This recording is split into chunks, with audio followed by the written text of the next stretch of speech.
ice cold. This episode, of course, sponsored by Gas Station Fountain Drinks. Styrofoam cups. Let me just put in a plug for styrofoam cups. They're way better. Okay, so any of you gas station owners, convenience store owners, if you have a choice on your cups, this is not styrofoam. The ice is melted in like 30 minutes, right? Styrofoam, it'll last forever. Thank you for joining. It's the daily update for today, July 9th, 2024. And we've got some things to talk about. Let me just start right at the top by inviting you to send me an email, classicguitarrock@mail.com, classicguitarrock@mail.com. My volume of emails has really gone down, which understandably so. I haven't done anything for a month, right? I get that, but shoot me an email. You know what I'd really like to hear is what tours you're interested in this summer, if any. I mentioned I'm seeing Def Leppard in September. Also going to see Judas Priest in October. So I got a few shows scheduled. Looking forward to that. In fact, if you never checked out the Classic Metal Vault on Classic Guitar Rock Radio, Rich Hanna, who hosts that show, he's a metalhead. He and I are going to see the Priest together. We're actually both going to the Def Leppard show, but not sitting together. He's got, good rich guy seats. My wife and I are going to be up in the rafters, right? But he and I are actually attending the Priest show together. I'm looking forward to that. That'll be fun. So let's jump in and talk about this. Speaking of tours, we're seeing more of this, and I think it's cool. I'd love to hear your thoughts on it. REO Speedwagon and Train are touring together. My instant messages are lighting up. That's why you hear all those dings and dongs going on. REO Speedwagon and Train. Think about that. Two disparate audiences, generations, but I like it. I like the idea of that, right? Us old geezers maybe getting exposed to Train. I'm familiar with Train. In fact, the dad band that I'm in, we play a Train song. I can't tell you what it is right now because I don't remember the name of it, but we do play a Train song. So I'm kind of, superficially familiar with Train, but I'm an REO Speedwagon fan. I like this idea of mixing generations for tours. And let's be honest, many of the most popular tours, the biggest money-making tours, are the old shows, Def Leppard, Journey, that sort of thing. So anyways, REO Speedwagon is on the road with Train this year. REO Speedwagon said, it was kind of a shocker. Normally we're out there. This is from Ultimate Classic Rock. He says, normally we're out there with Styx or Journey, in our comfort zone. But I really dig Train, and I've always thought that Patrick Monahan is just a world-class singer and songwriter. I've loved their records from Drops of Jupiter on. And similarly, Patrick Monahan said, when I was younger, I fell in love with their numerous infectious hit songs. This tour won't just be a great time with great people, but a tour that will have a ton of familiar songs to most generations. I will be wishing I was in the audience as much as I'll love being on the stage. One thing about Kevin Cronin, though he looks like our grandma now, he's one of these guys that has no problem at all jumping in and playing with anyone at all, which is kind of cool. So I'm sure there'll be a lot of that on their tour where they get together. A big hello to my friend Will Hines, checking in from Oklahoma. Will, of course, we love him. We love when he joins, but he knows he can't say anything on the podcast. That's just the rules that we have. He has incriminating evidence, so he's not allowed to say anything other than hello. But Will, thank you for joining. And as always, any of you can join live while we're here. We're on X, we're on Facebook, we're on the YouTubes. You can join in. So thank you, Will. Good to see you. I'm going to see you in August. Have I told you? Have I warned you that? Yeah, we picked the end of August to come to Oklahoma. Why? I don't know, but I'll be looking you up when we. I'll be expecting you to buy me lunch while I'm there. So just a heads up for Will. Okay. Deep Purple. Let's talk about Deep Purple, specifically perhaps the most famous riff in all of classic rockdom. We all learned it. The first riff you learn when you buy a guitar or even a bass is you learn to play Smoke on the Water, right? We all played it wrong, by the way, but we learn that riff. Well, check this out. At the Montreux Jazz Festival, this happened just last night, I think. Maybe it's the night before. But in the last couple days, Deep Purple was playing at the Montreux Jazz Festival. It's their 10th time playing there, but the first time on this brand new stage that is literally right on the Lake Geneva shoreline that they talk about in the song. And so they played Smoke on the Water. And as you can imagine, the crowd went wild. Ian Gillan, he made the crowd sing the chorus, basically. But just a phenomenal kind of a historical event. They played their hit. They played Highway Star. They did all the hits. But when it came time for them to play Smoke on the Water, there's like the curtain at the stage was lifted, fittingly revealing a glistening Lake Geneva cloaked in smoke. Wow. Sounds pretty awesome. Roger Glover. This is from Blabbermouth here. He's talking about the song. He says, or talking about the fire, the actual fire. If you are, we've all heard Smoke on the Water, but go listen to the song. It's a story song, right? It tells a whole story. But Roger Glover says it burned all afternoon, all evening, all through the night.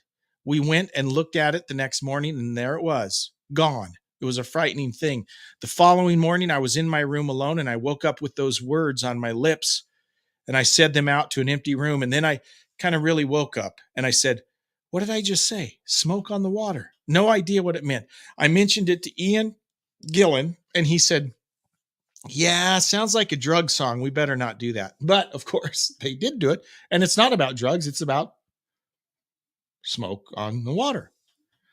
On the recording of Smoke on the Water, he says, quote, our roadies were keeping the doors shut because the police were trying to get in to stop us because we were keeping the entire town of Montreux awake. They'd rented out a hotel, right?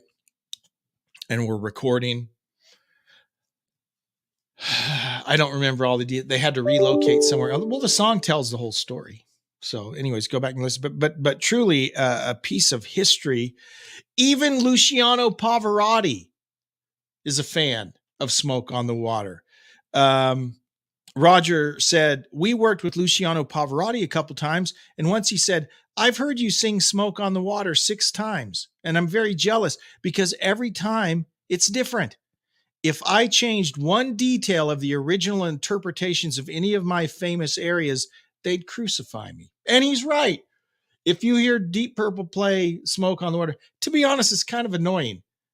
Blackmore would fiddle around for 5 minutes and do a bunch of stuff that kind of sounded like Smoke on the Water before he finally gets into the riff, right? So they would kind of change it up every time. But Smoke on the Water, classic riff. The riff that sailed a million guitars. That didn't make sense. I was trying to say sailed a million ships, but I said sailed a million guitars, which made it sound like I was talking about selling a million. Never mind. If you have to explain it, it was not worth saying. Mr. Big. Do we like Mr. Big? Mr. Big is one of those bands that has great musicians, but they never really, at least to me, they were never really, they were underachievers, underperformers. I love Paul Gilbert, love Billy Sheehan, but they were okay. Did you know they have 10 albums? Yeah, they've just released their final studio album, 10.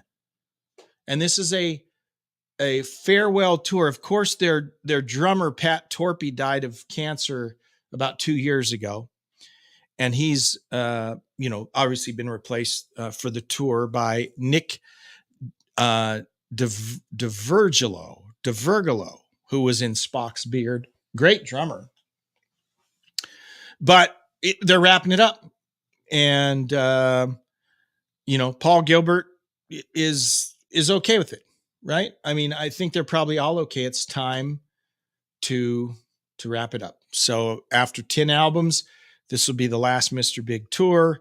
You see footage of their shows and it looks fun. They look great. They just, album sales, commercially, they underperformed. Nothing against the band. They're all great musicians, but they never reached their full potential, in my opinion. One of the most iconic guitars in rock. If you think about iconic guitars, what guitars would be on the list of iconic guitars? Well, Eddie Van Halen's guitar. What else? How about B.B. King's Lucille? That's an iconic guitar. There's several iconic guitars that when you see a guitar, you automatically know who that belongs to. The SRV, it's Stevie Ray's guitar, probably. Here's one. I don't know if I call it iconic just because I don't know that it would have the recognition of some of these other guitars. But Rory Gallagher's 1961 Stratocaster is being auctioned alongside the rest of his collection of instruments. He originally purchased the Strat for £100 from Crowley's Music Store in Cork Island in 1963. Wow.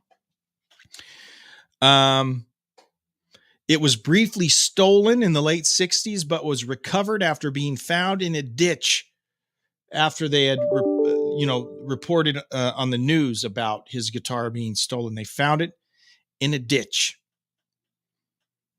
Well, he got it back. Quote, this is from his brother, Donald, who was his younger brother and his manager. Donald says, after nearly 30 years since my brother Rory's passing, I now believe it's time for other people to cherish Rory's orphaned 1961 Fender Stratocaster and the rest of his incredible instrument collection. Since 1995, I've always felt that there was a mission to be fulfilled to cement Rory's legacy and further widen the knowledge of his music. So following much deliberation and reviewing of all options in what is one of the most difficult and sensitive decisions to make, I've decided to facilitate the release of his instruments for sale so that these emblems of his legacy can be enjoyed by others. And that all sounds great. I mean, that's wonderful. But the reality is, this guitar is going to be worth a lot of money to someone. And, the family's probably like, we could use this money. So that's probably what this is all about.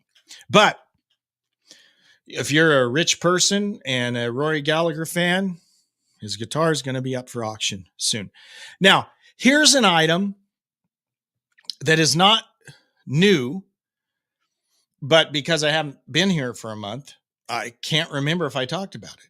And I want to talk about it because I think we should all be aware of it.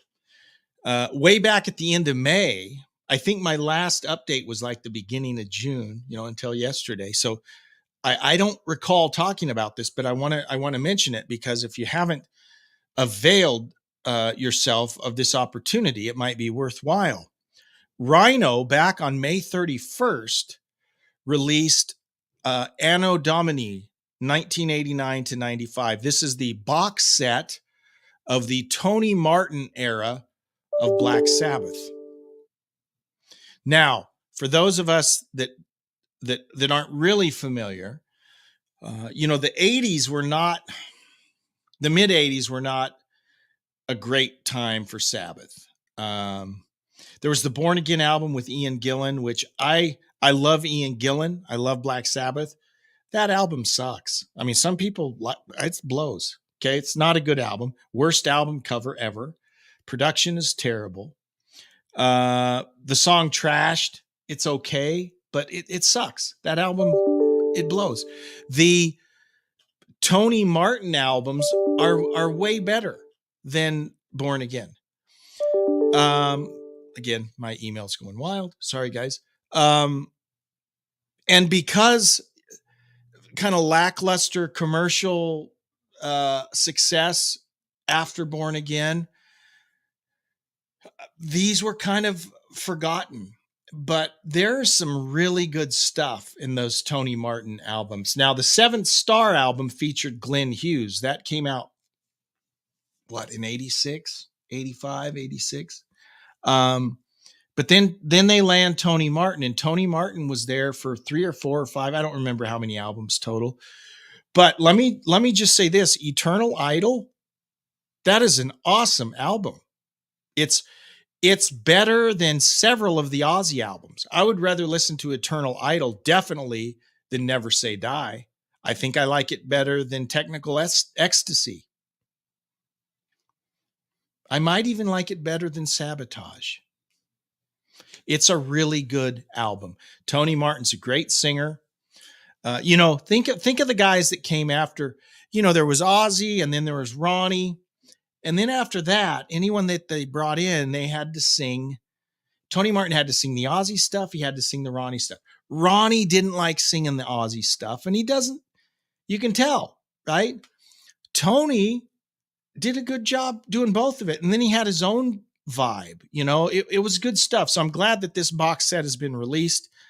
There's a lot of good stuff. My favorite of the Tony Martin albums is Eternal Idol. It's a good album. So you should check it out. All right, guys, thank you so much for tuning in. And as always, I'd love to hear from you. ClassicGuitarRock@mail.com. Also a plug for the website. If you go to ClassicGuitarRock.com, you get instant access to either the radio station or the podcast. You can get them both right there. Plus a great blog. My brother-in-law, Dan, writes many of our blog posts, and we'll be writing more. So you'll be seeing more of the posts from Dan on there. But go to the website, ClassicGuitarRock.com. We'll do it all again. Guys, see you tomorrow. Take care and bye-bye.